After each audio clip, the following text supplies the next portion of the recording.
Hello and welcome to this debate here in Durban in KwaZulu-Natal. I'm Chris Bishop, the editor of CNBC Africa, the continent's only Pan-African business channel.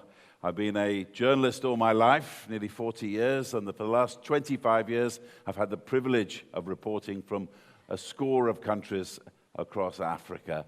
Don't let this lack of grey hair fool you. I've certainly been all over this continent and seen some of the wonderful places that there are that tourists have yet to discover on this continent. We're going to be talking about a lot of the issues connected to that during this debate, and at the end we'll have a slight window for questions, so looking forward to you asking questions from the audience. But just let me introduce my panel. To the left of me I have the Minister from Zambia, Mr. Ronald Chilotela, who's come with us here. We have Pindili Makwakwa, CEO of KZN Tourism. Also, we have here Mr. Akwasi Agimang, CEO of the Ghana Tourism Authority. We have also Gillian Blackbeard, the Regional Director, Africa World Travel Tourism. And last but not least, we have Mr. Alan Rino, Principal Secretary, Ministry of Civil Aviation, Ports and Marines in the Seychelles. Now, the whole idea of this debate is to find out how more tourists, not only from the Northern Hemisphere, but also from the African continent, can find their way to the countries that many of you are representing here. Now, starting off with you, Minister, there's a lot of bilateral deals between Zambia and South Africa. How do you think these are going to change the game? Thank you. There has been a serious engagement between Zambia and South Africa. And I think I can confirm that between Zambia and South Africa, we have no visa requirement. There's a free movement of people between the two countries. That's why you can see that between Zambia and South Africa, there's been a consistent flow. And we are looking forward to increasing the collaboration, that we are able to increase the movements of people, goods, and services between the two countries. As you may be aware, Zambia and South Africa share a long history in terms of the regional bloc. We are all in the SADC region, and we are in the commercial region. So we have been able to trade, and we have been able to promote the movements of people between the two countries. That is the only way. The shared prosperity, the growth that is human-centered, that is the only way we can be able to achieve the desired results in our tourism industry. So, Pindili, if I come to you, I spoke to the MEC earlier, who you're representing today. I spoke with Derek Hanekom, the former tourism minister, interviewed him for CNBC Africa last year, and he said this visa issue could be solved, A, by the stroke of a pen, B, he said it would make a massive difference to tourism in this. Why is it a year later we're still talking about it? Chris, I do believe that the commitment that has now been shown, particularly by our president, when he did the State of the Nation address, does indicate that there's much more focus and commitment in dealing with the issues. I am also aware that our new National Minister of Tourism, it is very high on her agenda. Remember, we've just come out of the national elections in May, and everyone is getting settled really into the new administration of government. And I have absolutely no doubt that in the next months, we'll be seeing much more movement, of course, between the Minister of Home Affairs and our Tourism Minister to really deal with these issues, because we are very mindful of all the markets that we could be growing and that we are not currently because of issues of visas and access into the destination. And I'm very confident it will be resolved soon. If I could go across the continent here to Mr. Akwasi Agimang, the CEO of Ghana Tourism Authority. Yeah. What difference would it make to Ghanaians if this country suddenly relaxed its visas overnight? A whole lot of difference. If I should use the West African case study as an example, we have the ECOWAS protocols and the free movement of people. And consistently, for example, in Ghana, Nigeria has been in the top 2 in terms of arrivals. And so you see that kind of free movement of people. And I believe it can be extended across Africa. Then it will make a whole lot of difference to us. But there are issues. There are issues of language barriers, so many other issues that really hindering the progress that you will expect. And I believe it's time for us to deal with it, look at it dispassionately, and deal with it head on. Gillian Blackbeard, if I could ask you, what do you think the sticking points could be, and with this visa issue, and what difference could it make? Well, I think that we need to stop thinking about sticking points because we seem to have taken a long time already, so it's somewhat evident, and start looking at solutions. And if we're thinking about it, maybe we need to take the baby step solution. Maybe we shouldn't say, yes, we're going to do everything by the stroke of one pen. We start looking at visas on arrival. Visa on arrival is a more simplistic way and easier, more palatable to national governments. What about streamlined processing for visas, online visa applications, for example, driven by private sector? I know VFS does a lot of online visa application. It's more acceptable because right now we're sitting in a narrative where we're looking at security, we're looking at other issues. So maybe the solution isn't so much we're going to do it visa-free across the continent. Let's look at halfway steps and achieve those first, possibly achieve things on a regional level. For example, good examples coming from Zimbabwe and Zambia, or the East African visa movement system, and also harmonizing visa policy. You cannot expect that if one country next door, if we're looking at international travel and routing, has one visa policy and their neighbor has another. Because what are we doing? We're hindering travel within that area. I'll go to you, Alan Renault, of the Seychelles. As one of the smaller nations on the African continent, how do you, in sort of trying to punch above your weight, how do you approach this visa issue in the Seychelles? Thanks. The visa is essential. 50% of our tourism, or 50% of our economy is tourism, and we pride ourselves on being visa-free. It's actually one of our USPs. In fact, earlier this year in March, we were at the first ministerial ICAO, UNWTO Ministerial Air Transport and Tourism Conference, and a slide went up where Mauritius seemed to be ahead of us in visa openness, and it caused a furor at home. And what happened was we went back and we studied and said, well, look, what is Mauritius doing that we're not doing? Quick, we got to fix this. And what I would like to say is the reason why for us it's so critical and why it's benefited us so much is we think about the tourists and we think of providing visas as part of civil service. You think of them first, like remove as many obstacles and difficulties for them, while at the same time, one of the challenges as well is security. You need to know who's coming into your countries as well, which I think this is part of the challenge maybe for landlocked countries. For us, it was a little easier.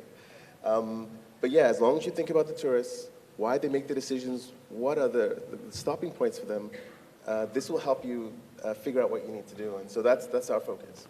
If I come back down the line now on the other theme I want to explore here, do you think, Gillian, that this continent is selling itself hard enough? I mean, the amount of people I meet on the road in Africa, and they say, I've been to South Africa, I've been to your country, and I never knew there was such great stuff there and places to go, and that the service was great. Do you think countries like South Africa sell themselves hard enough? I think I'll start with the first question. No, absolutely not. We don't, as a continent, sell ourselves enough. We don't sell ourselves uniquely enough. Sometimes people will ask, should we sell Africa as a continent? Yes, there's a concept of Africa as a continent, but the reality is 54 countries are very unique and each have their own proposition. When we talk about South Africa, in fact, I think they're doing a really good job. We've seen a wonderful example of their KwaZulu-Natal's marketing. It's fabulous. I think, though, it's not enough. And we still sit and think about our tourism marketing in a single blinkered way. It sells to the West, it sells to a certain target market, and maybe we'll talk about China. But in reality, we're not even looking at the large market. I spoke about intra-African travel, but there's so many other destinations we need to sell. Mr. Agimang, from Ghana, if I could ask you this question. I mean, the tourists who come here from other African countries, or from neighboring countries, shall I say, I mean, by the time you get to Angola and Tanzania, it starts to tail off. It's mainly Zimbabwe, Mozambique. What about people in Ghana? I mean, what could people of this neck of the woods do to try and get thousands of people from Ghana every year coming here and also going the other way? I think it's about three things. One, the visa regime needs to change, and I agree with Gillian if we could Start with the visa on arrival. That will make a whole lot of difference. The second thing is also the access. I mean, from Ghana, I mean, we pride ourselves to have connectivity, but how connected are we to the rest of Africa? I mean, there are no direct flights to Angola, direct flights to Zambia. It doesn't exist, and you have to go from one country to another. Sometimes you have to connect through Europe, and so we need to look at that also. And then also, thirdly, costs of even the travel, inter-Africa travel itself is quite prohibitive. If you were to move from Ghana to, say, the UK, it might end up being cheaper to go to, let's say, Seychelles, because you have to connect through Europe. So I think it's about time that, like Gillian said, we take baby steps, but look at where we want to go and how we clear the borders. In West Africa, for example, in as much as we have free movement, you move from Ghana to Nigeria, I mean, 45 minutes by flight, but if you were to do the road movement, so many borders. You get customs, immigration, drug control, so many borders. And so it becomes a disincentive for people to move around. But again, putting that awareness out, I mean, when I went to your country to report, I was reporting on grimy things like politics and mining, but we also went to see some of the beaches and stuff. I mean, it was like stunning and staggering. I couldn't believe it. Yeah. But again, perhaps it wasn't as marketed as well. But, I mean, do you think sometimes, Pindile, tourism isn't taken seriously enough as an industry? I've just mentioned mining there. People in this country, they fixate on mining and resources and whatever. And yet, I mean, was about 1.5 million people in this country. I mean, that's enough to form a nation. Work in the tourism industry here, something like 3% goes towards GDP. Do you think African nations, like the ones represented here, should take tourism a bit more seriously? I think so. No, I think it's yeah. Yes, sir. We take it serious, but I think the focus has always been to try and bring inflows from Europe and Americas. I think that's where we've gotten it wrong. If we start looking at Africa, I mean, to South Africa, to Angola, to Zambia, there are people who can come. We hardly do any marketing in East Africa. All our marketing is in Europe, America, and I think that's where the issue is, and it's time that we take that seriously. For example, in Ghana now, with our marketing, we've split it up into Africa, Europe, Asia, and Americas, to start looking at how do we bring people from within the continent to Ghana. Yes, maybe just looking at the South African context, yes, there has been times when tourism took quite a long time to be appreciated. But as you can see now, the narrative is that it is the low-lying fruit in regards to not shedding any jobs and creating more jobs in a strained economy. So that commitment is definitely there at a political leadership level. I think what has happened when we do our strategy planning in terms of where we should be going, we have kept our source markets quite traditional. And it's your Europe, your Americas, now we're looking further into Asia. But we are now sitting back and saying, hang on, if our numbers, if for instance in KZN, you look at the fact that about 60% of arrivals are from Africa, and our focus though on Africa hasn't been as much as in Europe, then we're doing a whole 360-degree turnaround to say, let us start with Africa and actually go more aggressively. And so we are, as part of that, also relooking the brand. Back to the issues that were being raised earlier on to say, how do we sell ourselves? Maybe we're still selling ourselves in a traditional manner in terms of what used to work. We have many layers who are consuming tourism differently. And how do we target them? So I think the issue of research as well, in getting real insights that should be driving our marketing campaigns, is very critical. And what we're doing in KZN, we are saying, let's get an outside view of the destination, an eye that's unjaundiced, that will say, much as a destination you're doing pretty well, but you could be doing much better, these are the key issues you should be looking at in rebranding yourselves and marketing that much better. But tourism is not an easy industry to run, Minister, as you know. I was reading earlier this week that you went to one of your famous resorts, Mundawanga, which I know, a botanic garden in Zambia, and you threatened to close it down because you thought it wasn't being run properly. How difficult is it sometimes? You know, I have listened from the submission by the panelists, and as a policy maker, I was thinking, maybe the challenge we have is we are looking from the outside. We are not looking from within ourselves. The tourism first, we must begin promoting it internally. Once if the local people accept, they will be our marketing agents. It becomes easy. If it is accepted by the people of Zulu nations, the Zulu kingdom, here in KwaZulu-Natal, then it becomes easier for them to begin attracting other African nations to begin visiting. But if we are looking at, okay, we need to look at Europe, then because we know we are not getting that desired results as we are expecting from Europe, from Asia, from America, now begin looking at the African countries. Even before we begin looking at other African countries, let's begin growing the desire by the local people to appreciate that which we have. Once the local people begins buying in and saying, yes, the only way for us to go is to promote internal tourism. After we have marketed amongst ourselves, I was privileged to superintend over the affairs of infrastructure. It's very key for us to attract the foreign, the tourists, for us to attract our neighbors, even for people to move from one place to another for them to connect. But before we go to connectivity, I was privileged to be in Seychelles, and the best lesson I learned is the local people must begin appreciating them. You begin integrating them. They become our marketing agents. Then we begin looking at our neighbors. Then we look at, of course, the language barrier must be unattractive for tourism. Sure. I must be inspired to go to a Francophone country so that I am forced to begin learning French. I must go to Arabic-speaking countries so that I'm able to learn how to speak Arabic. So language must not be a barrier. So the desire for us to transform, even I have spoken to my colleagues back home, I have said it can't be business as usual. Of course, you are looking from outside. But before you start inviting other people to come from outside, you must begin creating design capacity amongst yourselves. Even if people, they don't visit you, you must be able to sustain the industry locally.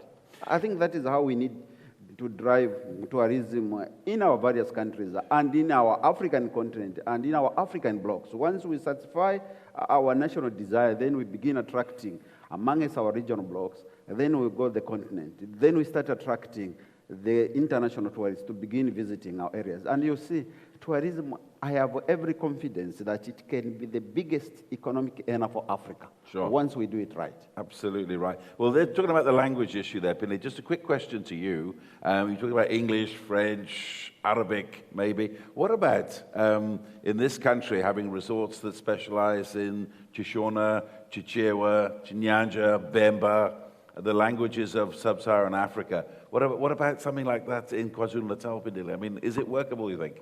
Absolutely. What we've done is we have a program that's looking at training our tourism officers and especially the youth that get into tourism to actually diversify the language offering, because exactly that becomes a big hindrance to being able to connect. And so there are programs that are being run. I do think, though, partnership with trade is very critical in terms of taking that further, because you'd find that specific markets, they have very specific needs, whether it's cuisine, just really feeling being home away from home. And so if we make a promise as government, because ours is to do generic destination marketing, but the actual offering of a service is a trade level. And so I think sometimes there is a tendency to plan well ahead and not as partners go together, which is something we're now starting to work much more closer on, to say, let us have the offering together. The product owner,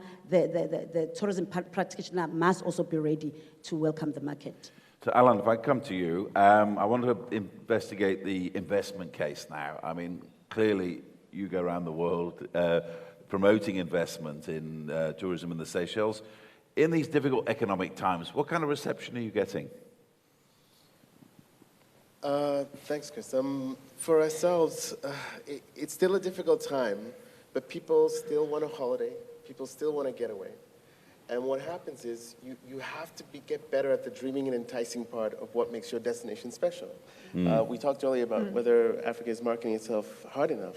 Look, okay, you're having a difficult year, okay? You didn't get the promotion you wanted, but honey, we got the kids, we got to go somewhere. And so you still have to compete for that. And so from our perspective, we're getting better at knowing what we do. Know thyself, I think, is the most important thing, and sell that. And so for us, our tourism has grown 7 to 8% still.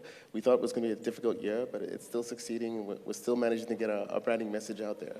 So as long as you focus on what makes you unique, as long as you are welcoming, and I think an important point, Chris, for everybody, I think, which hasn't been said yet, is does your typical immigration officer know they're part of the tourism value chain? It's a different ministry, security, they have a different mindset, but they're part of the whole package. We saw the wonderful video from Jillian earlier, and imagine you have this incredibly enticing video to come to your country, and the minute you get to the border, you have a very dour person. Can you stand over there? Can you? It's inconsistent, and so you actually have to get them involved, and I think once you do, and you realize that that's what solves it, it helps a lot. It adds to the brand. But what kind of a sell is this investment in tourism in Africa? I'm going to come to you, Gillian. I mean, I'm showing my age now, but many years ago, I wrote a story about a man who went in to invest in a resort in Mozambique just after the war. And at the time, I thought it was a bit reckless. I said, there's still unrest in the country, there's still insecurity. And he said, no, I know. And 20 years later, he's got a thriving resort. But the point is, he said to me at the time, if he'd have gone to investors, they would have just said no, because of the insecurity and the risk in the project. What kind of a sell is tourism in this continent? You know, I go out and I think on one hand, I think it's really, really tough. You look at the risk, you look at traditional risk factors of investment in Africa, and automatically you're going to say, no. But the reality, travel and tourism is a little bit different from traditional models of, for example, mining, where you have your economists and they take out the risk, etc. And you look at some of the destinations, these far and wide destinations, places like some of the stands, etc. And if you look at a specific market segment, the very difficulty and almost, if you could say, unattractiveness, something that is new and different and not seen before, is an attractiveness to a traveler, especially if you're looking at young people, you're looking at millennials. Remember, and I'm going to show my age, we've been everywhere. Everyone's done, sorry to say, Italy or France. It's been done. So the new traveler, the young traveler, or even the experienced traveler, people in their mid-40s, are looking for new experiences. And so when you're looking at investment and attracting investment even to difficult areas, for example, African Parks is opening up parks in Chad, which might not necessarily seem like somewhere that we would like to go. But by that very nature, it becomes something people want to see. And so you turn it on your head. Okay, I'm going to come to the Minister a second, but just quickly, Mr. Agyemang, if you could just give us an idea of the appetite that Ghana is finding when you're trying to get foreign investors in particular to pour money into your tourism industry. I think it's growing. Ghana is quite a very safe destination, and so a lot more people are comfortable investing. We've packaged several products that are out there, and the response has been good. But there's also another category of investors that we're looking at, and that is the diaspora. If you look at remittances coming in about $3 billion a year, and these are people who are looking for opportunities back home to come back. And so that has also become a very good source market for investments for us. We also have products that are not so expensive to develop because we have the natural attractions, the waterfalls are there, we have heritage sites that are already there. And so the sort of investors, the investments that you're looking for are not something that is outrageous. Minister, if I could ask you, I mean, Zambia, not too many years ago, had this reputation as this free economy. You had all these reforms over the last decade.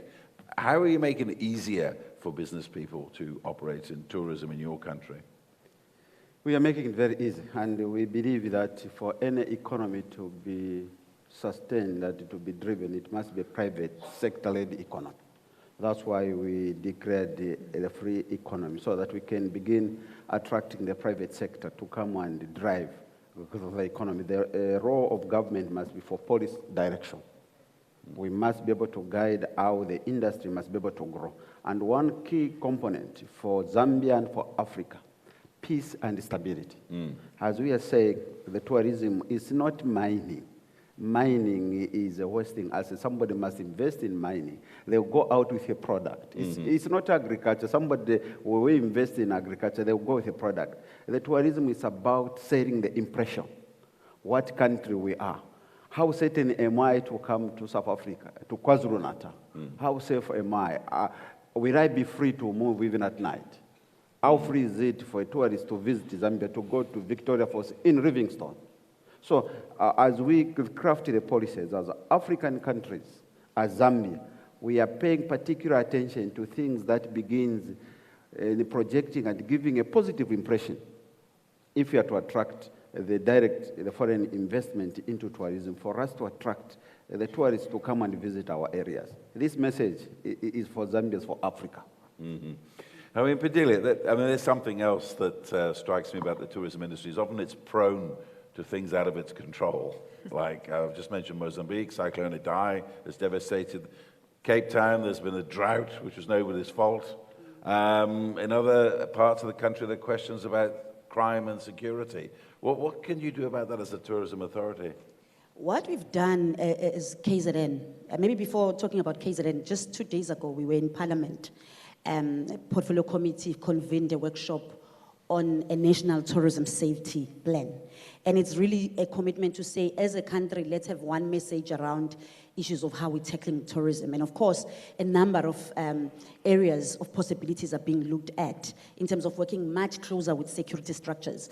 Because it goes back to that issue that sometimes it is not necessarily a well-aligned approach. Someone who's taking care of security may be thinking, I'm not so much involved in tourism. So it's about to say, as a country, can we utilize what already exists in terms of capacity to just be more focused? So what is being explored is even issues of tourism police that you find in other destinations such as Egypt. And so that is a conversation that is gaining momentum. But back to KwaZulu-Natal, yes, we have had instances as a destination where because of particular incidents, and we know, I mean, if even one tourist being marked, it's one too many. And so it sets off a very negative perception of the destination.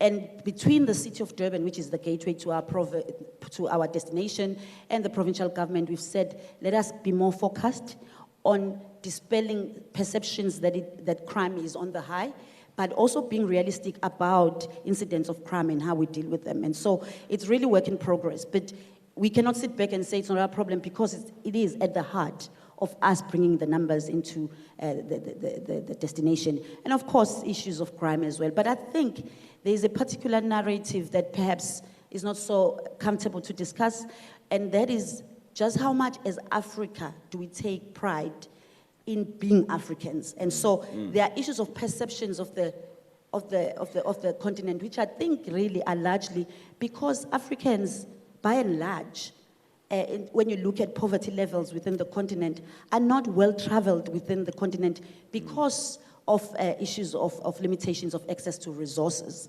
So how do we as Africa make travel within the continent that much more easier so we understand one another better and we are more welcoming? And so I think really at the heart is the identity of Africans and being a much more friendlier continent within the continent.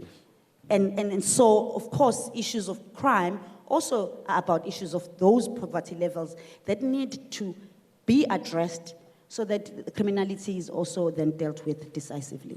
Mr. Agimang, if I can ask you this question, it's a very fashionable thing these days to talk about brand ambassadors and influencers online.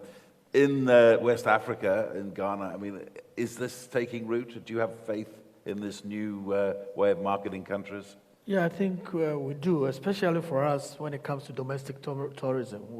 We have brand ambassadors from different parts of the country who speak the language of what the tourism authority wants to convey. And that, for us, is working. The challenge is when you extend it internationally. I mean, the cost of having a brand ambassador, for example, in the US for Ghana or for South Africa for Ghana is something that sometimes is quite prohibitive. But by and large, I think we've been able to use them for domestic tourism, which is really the catalyst for every tourism to grow. If your people are not traveling within country, then there's nothing that you can do. And so far, we've seen growth year on year in our domestic movements of people around. And Gillian, I mean, how do you feel about this? The fact that so many people these days are being paid just to tweet and Instagram with this thing. I know it's gathering pace, but I know it's a great risk as well. I mean, what do they say? What the gods can intend to destroy, they put on the internet first. True. I mean, there are a lot of people being paid and who do very well, but I think, especially if we're looking at smaller tourism boards, which most of our African tourism boards are challenged by resources, we need to look at organic brand ambassadors. And what I mean by that is people who are out there traveling for the sheer love of out there traveling. And it can be on a domestic level, people traveling and user-generated content that isn't paid for. But you can also, as a destination, align yourself with brand ambassadors that have a special interest in your country. For example, when I was in Botswana Tourism Organization, we were looking at conservation issues and relocating rhinos. And at the time, we linked up, and it was a private sector initiative led by Wilderness Safaris and De Beers at the time, but they linked up with Uma Thurman, who then helped with the relocation process. And you can look at things that are coincidental. Coming back to Botswana, there's the whole Meghan and Harry issue. You didn't need to pay for them. And I think sometimes you need to let them be organic. Don't even jump on it, because the very reason why they came to that country was because they didn't capitalize on that brand ambassadorialship. So go organically. Ellen, just one last comment about the online possibilities for tourism, and then I'm going to open up to the floor for questions. We're running out of time. Yeah, I would just like to support what Gillian said. For us, we want it organic. We can't afford to pay for tweets. We rely heavily on brand ambassadors. We're fortunate that we have a lot of Seychelles abroad and others who love our country and do it for free. We train them about how to sell the destination. They love it. They come once a year. And so for me, one of the strategies that we had was to find ways to actually work with Google to make sure that people could actually take photos from exactly where they were, because we hadn't mapped out our islands properly. It's a little tiny place. And it was, again, to encourage that organic interest, and it's worked very well for us. Well, thank you very much so far for our esteemed panel. I'm going to turn out now into the audience. We've got time for one or two questions. Just put your hands up, and the man with the mic will make sure that power is lent to your voice. Yes, madam. Who's the question for? Anybody specific? To the whole panel. Okay. I'm Nelly Swart from the University of South Africa. I just have a question. If we go the e-visa route, how are we going to accommodate things like vaccinations? Like, for instance, if you travel into Africa, you need a yellow fever certificate, and that's normally a document that you put in your passport. So it will be good to actually see that we also consider an electronic way of accommodating things like the yellow fever vaccination and so on. Who wants to take this answer? Minister. As the representative from the KwaZulu-Natal government said, that is the issue we need to take up with our counterpart who are in charge of internal security and health to say, yes, we are promoting the e-visa program. How then do we take into consideration this other requirement? Then we'll come up with one position, and I am aware that this year the CASA ministers within the SADC, we have come up with a group of the CASA ministers in charge of tourism. We'll be meeting, and those are some of the things that we'll be discussing. Once we adopt it, then they'll be presented to the leaders of governments, the heads of state, who will make a final decision, and then a position will be made. Okay. Lady at the back there in the red, I think she's just about to get a microphone. Fire away. Is it? Oh, sorry, and you're next after. Sorry. Thank you. My name is Napumelelo Simelani, and I'm a travel agency. It's called Juices Travel Agency. So because it's a comment that I want to actually put through, because as Africans, I've seen that we are not very creative when it comes to our tourism. I've traveled abroad, and I've bumped into a lot of youth traveling abroad. things that we cannot do in Africa as the youth from probably 18 to 35. I find that we enjoy arts and culture, but I cannot find that in Africa. How are we going to, I find that we don't promote tourism for youth. We promote tourism for adults, probably 35 to 40-year-olds. That's what I'm hearing, because my travel agency is focused on Africa, the top 10 African music festivals, where we travel from Botswana to South Africa to Tanzania. They've got the Sauti Zabushara in Tanzania, but I find that people are not warming up to the idea, even though tourism says they're looking for new ideas. I am actually advocating for the youth. What are we doing about the arts and culture? Okay, all right. And you say it was a comment rather than a question. Yes, okay. Lady in the front, who's your question for? So anyone in the panel can really answer, but maybe Gillian would be a good option. Are we doing enough to sell Africa to the African corporate market and really getting them to travel? So question, just as an example, on the business tourism side, coming from a corporate BDO, we battle to be able to host some of the training, African training in South Africa because of visa issues. So we end up having half the delegates then only doing half the training, and then it has to move to East Africa, and then it costs more, obviously, because you've got more people traveling and the extent of flight cost, etc. But are we doing enough to really make them see that they should stay within the continent? There's a lot of supplier incentive groups that all go externally. Personal groups that I've seen from South Bakels, etc., tend to do that, Malta, Russia, etc., for large groups, but they haven't actually stayed in Africa. Okay. Again, no, we're not. We have a long way to go. And I think there's twofold. You need to look at the infrastructure and product development that we have on the continent. For large-scale incentives or business travel, one, we're struggling with air access. How can we move that many people at that amount of time to a different destination?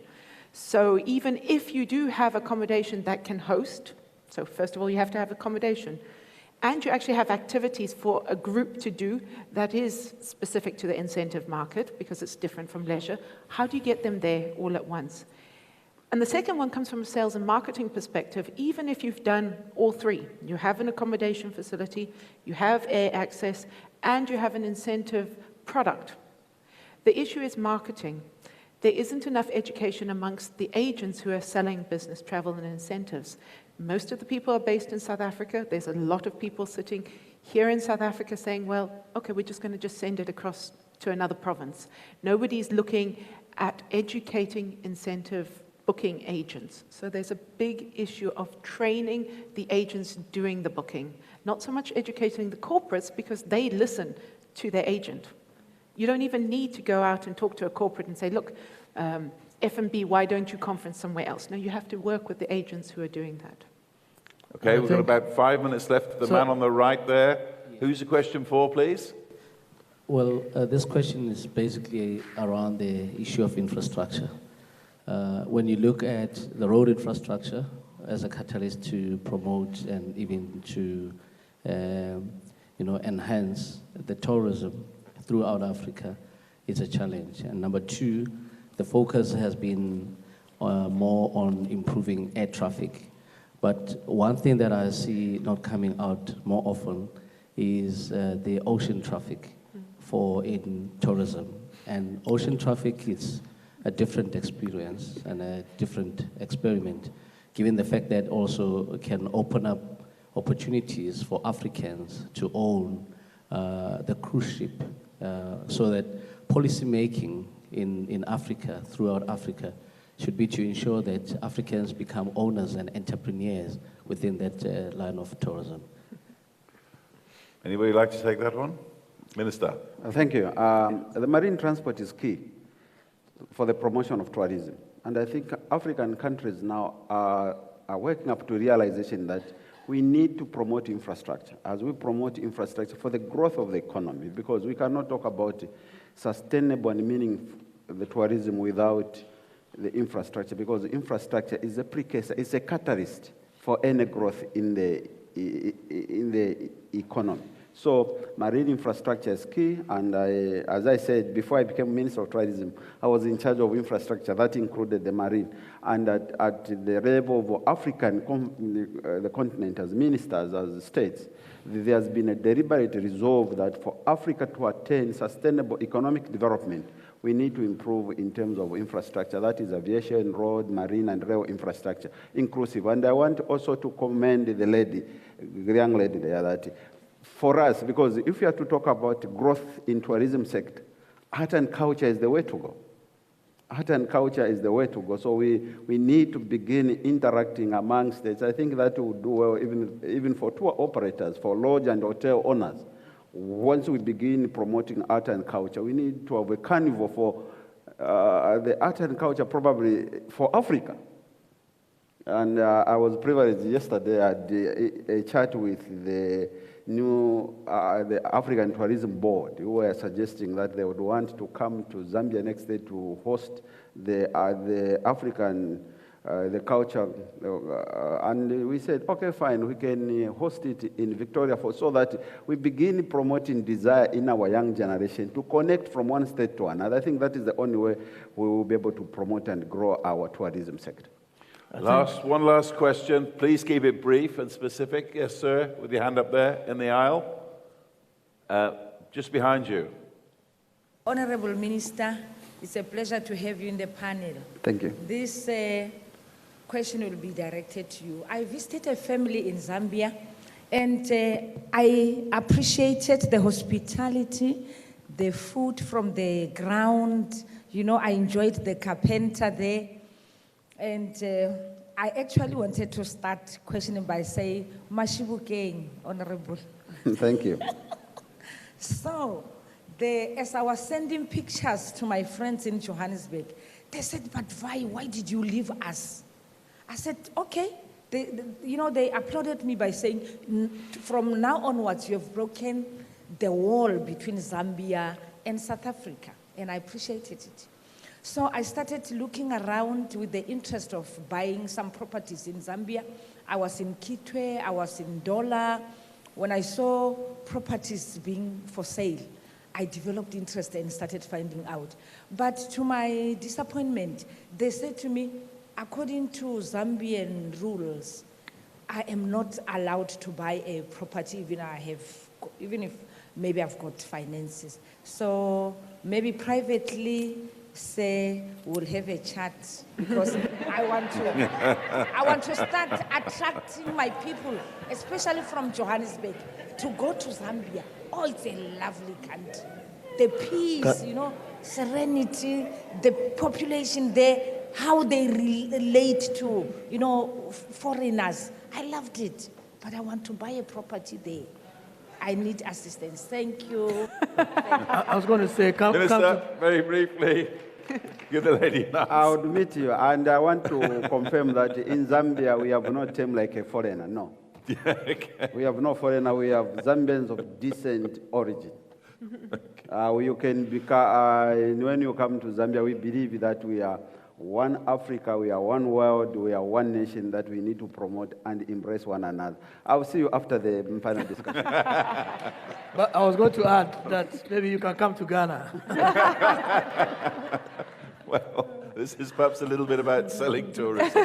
Thank you very much indeed for that esteemed panel. That's Ronald Chilutela, the Minister of Tourism of Zambia. That's Pindili Makwakwa, the Acting CEO of KZN Tourism. Also, Akwasi Agimang, the CEO of Ghana Tourism Authority. Gillian Blackbird, the Regional Director, Africa World Travel Tourism. And last but not least, Alain Renaud, the Principal Secretary, Ministry of Civil Aviation, Ports and Marine of the Seychelles. I'm afraid that's all we've got time for at this debate at the 2019 Africa Tourism Leadership Forum here in Durban. From me, Chris Bishop, on behalf of CNBC Africa, it's goodbye.